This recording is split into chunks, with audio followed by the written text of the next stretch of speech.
आज आपल्या किचनमध्ये काय शिस्त आहे माहिती आहे का? अहो ही भाजी आहे ना, पौष्टिक पण आहे आणि पोटभरणीची पण आहे. तुम्हाला सांगू का, करायला खूप जास्त वेळ लागत नाही. रोजच आपल्याला प्रश्न पडतो, की "अरे आज काय भाजीला करू?" आणि घरातल्यांचं कसं असतं माहिती आहे का? रोज तीच-तीच भाजी नको. करणार नि न करायचं तरी काय? तर हाच तुमचा प्रश्न सोडवण्यासाठी आजची ही भाजी. तर हा काबुली चना मी साधारण 8 ते 9 तासांसाठी पाण्यामध्ये भिजत ठेवला होता आणि आता छान असा भिजलेला आहे. एकदा यातलं सगळं पाणी काढून घेऊयात. हा चना शिजवून घेण्यासाठी आपण वापरत आहोत Agaro regency multicook kettle with steamer. आता यासोबत आपल्याला काही मसाले देखील टाकायचे आहेत. कुठले टाकावेत असं काही नसतं. आपल्या घरामध्ये जे अवेलेबल असतात ना खडे मसाले ते टाकायचे. म्हणजे काय होतं, या चण्यांना छान असा फ्लेवर लागतो. तर इथं मी हे टाकून घेत आहे. डिस्क्रिप्शनमध्ये मी या सगळ्या मसाल्यांचं प्रमाण देते. पाणी टाकून घेऊया. केटल ऑन करूयात आणि आता हे मस्तपैकी शिजू देऊयात. गॅस टंचाईच्या या काळामध्ये ना अशा पद्धतीचं स्टीमिंग असेल किंवा बॉइलिंगच्या ज्या प्रक्रिया आहेत त्याच्यासाठी ही केटल खूप फायदेशीर आहे. हवी असल्यास लिंक डिस्क्रिप्शन बॉक्समध्ये देत आहे, चेक करू शकता. तर आपला वाटाणा इथे छान अशा पद्धतीनं शिजला गेलेला आहे.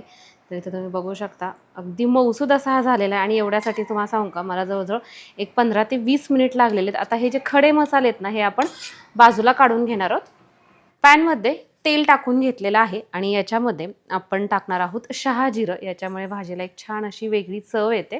तर शहाजिरं चांगलं असं परतायला लागलं की याच्यामध्ये आपण हिरवी मिरची टाकतोय. बारीक असा चिरलेला एक मध्यम आकाराचा कांदा. कांदा आपण हलका असा ट्रान्सपरंट केलेला आहे. आता याच्यामध्ये आपण टाकत आहोत आलं, लसूण आणि कोथिंबीरची पेस्ट एक मोठा चमचा. आता याच्यामध्ये आपण टाकत आहोत एक मोठ्या आकाराचा कांदा. मी मिक्सरमध्ये अशा पद्धतीनं बारीक फिरवून घेतलेला आहे. टोमॅटो आधी बारीक केलता आणि त्यानंतर कांदा फिरवला होता, त्यामुळे हलका असा याचा तुम्हाला थोडासा गुलाबी रंग जाणवेल. आता हा कांदा अगोदर आपण छान असा परतवून घेणार आहोत. चांगलं ह्यातलं जे पाणी आहे ना ते आपल्याला आटू द्यायचं. कांदा सुद्धा आपला चांगल्या पद्धतीनं परतला गेलेला आहे. त्याचा जो ओलावा आहे तो कमी झाला आहे. आता याच्यामध्ये आपण टाकतोय टोमॅटोची पेस्ट. तर एक मोठ्या आकाराचा टोमॅटो घेतलेला आहे आणि तो आपण मिक्सरला फिरवून घेतलेला आहे. हा सुद्धा चांगला परतवून घ्यायचा आहे. आता यामध्ये आपण बेसिक मसाले टाकणार आहोत. जसं की सगळ्यात अगोदर आपण टाकत आहोत पाव चमचा हळद, चवीनुसार लाल चटणी. इथं मी साधारण एक मोठा चमचा ही लाल चटणी टाकलेली आहे. एक मोठा चमचा कांदा लसूण मसाला. हा कांदा लसूण मसाला तिखट नसतो. आणि सोबतच गरम मसाला आणि सोबत धणेपूड सुद्धा आपण याच्यामध्ये टाकतोय. धना पावडर एक मोठा चमचा. पावडर मसाले सुद्धा चांगले तेल सुटेपर्यंत आपल्याला परतवून घ्यायचे. पावडर मसाले चांगल्या पद्धतीनं आपण परतवून घेतलेले आहेत. कसं आहे ना, आपण कुठलीही भाजी जेव्हा करतो तर ती व्यवस्थित परतली तर त्याची चवसुद्धा चांगली लागते. त्यामुळे फोडणी करताना खूप जास्त गडबड करायची नाही. आता मी काय केलं, गॅसचा फ्लेम मोठा केलेला आहे आणि याच्यामध्ये फ्रेश असं दही टाकते आहे, पाववाटी. एकदम फ्रेश आहे. आणि आता हे दही टाकल्यानंतर मात्र हे असं फास्ट हलवायचं आणि गॅसचा फ्लेमसुद्धा मोठाच ठेवायचा, जेणेकरून हे दही जे आहे ते फोडणीमध्ये गेल्यानंतर फुटत नाही. आणि तुम्ही इथं बघू शकता आपलं दही अजिबात फुटलेलं नाही आहे. जेव्हा दही फुटतं की नाही फोडणीत गेल्यानंतर, त्यावेळेस ते असं शिंतोडे शिंतोडे दिसतात.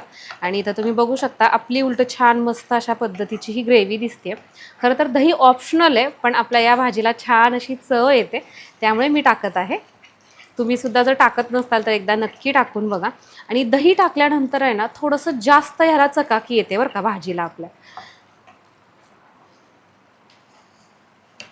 आता याच्यामध्ये आपण थोडंसं पाणी टाकत आहोत.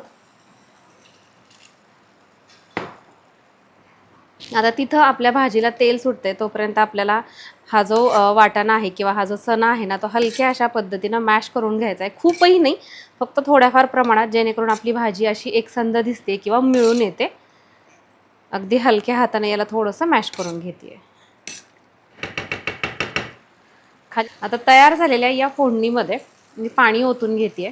रेग्युलरपणे आपण पाणी गरम करतो यात टाकण्यासाठी, पण उन्हाळ्यामुळे ऑलरेडी कळशीतलं किंवा हंड्यातलं जे पाणी आहे ना ते बऱ्यापैकी गरम होतं आहे. तुमच्यात पण तसंच होतं आहे का सांगा. त्यामुळे गरम न करता मी टाकलेलं आहे.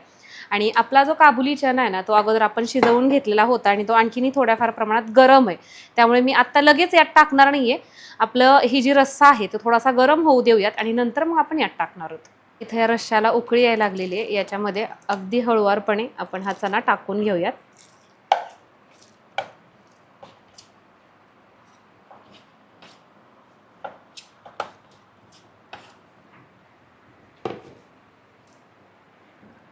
हलवून घ्यायचं आहे आणि आता आपण याच्यामध्ये मीठ टाकतोय चवीनुसार.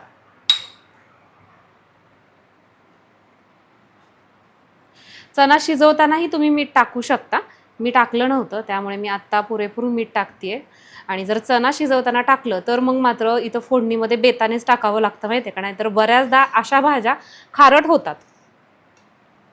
आता याला आपण एक साधारण 5 ते 7 मिनिट छान असं शिजू देऊयात. तर इथे तुम्ही बघू शकता मस्त अशी आपली ही भाजी तयार झालेली आहे आणि छान अशा पद्धतीनं मिळून देखील आलेली आहे. कुठेही काबुली चना एकीकडे आणि ग्रेव्ही एकीकडे अशा पद्धतीची झालेली नाही आहे. आता सगळ्यात शेवटी यावरती आपण थोडीशी कसुरी मेथी टाकून घेत आहोत आणि खूप सारी फ्रेश अशी चिरून घेतलेली कोथिंबीर. आपली भाजी खाण्यासाठी तयार आहे.